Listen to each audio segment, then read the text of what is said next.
if it's a free democratic society, there are many different movements within the society. There are obviously, in every society, there are people who are against this society. They may be simple criminals, ideologically in disagreement with the state policy, conscientious enemies, simply psychotic personalities who are against anything. Right? All these movements will be directed in one direction, right? This is the time to catch that movement and to continue it until the movement forces the whole society into collapse, into crisis. We don't stop an enemy. We let him go. We help him to go in the direction we want them to go. Okay?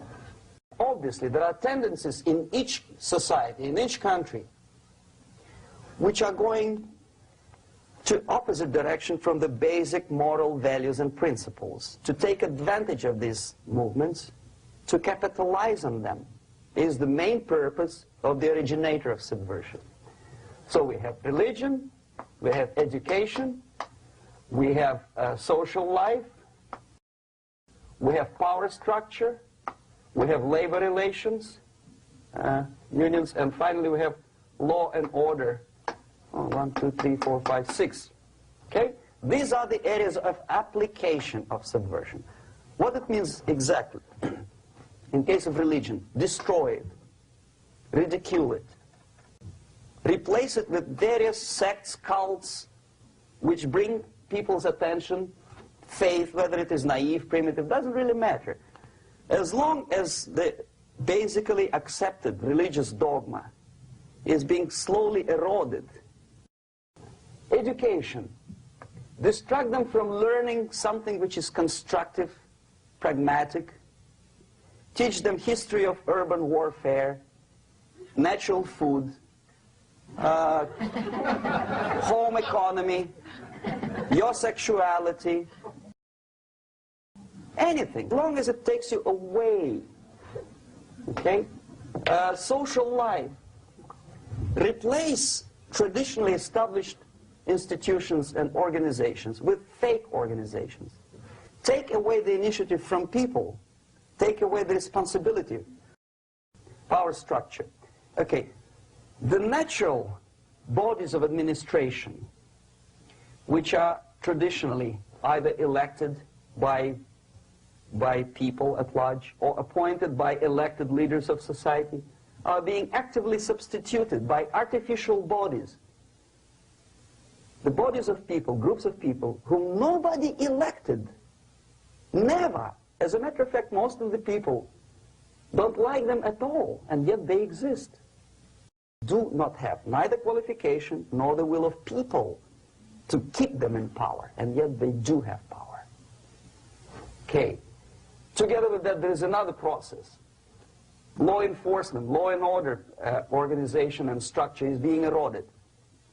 For the last 20, 25 years, if you see old movies and new movies, you can see that a policeman, an officer of the United States Army, looks dumb, angry, psychotic, paranoid.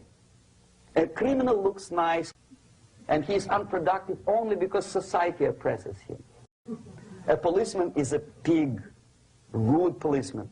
He abuses his power. No? A generality, generalization like that.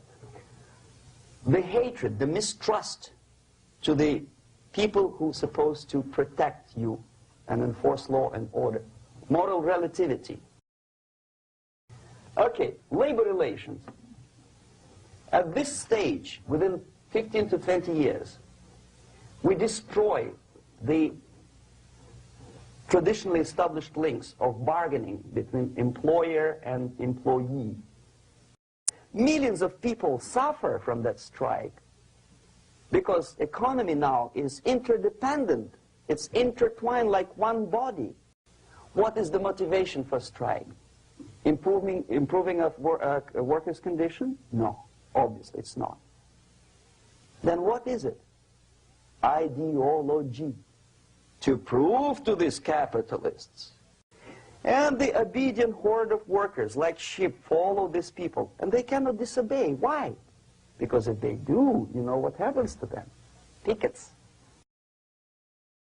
Whenever trade union strikes, we have influx of propaganda, mass media, ideological dissemination.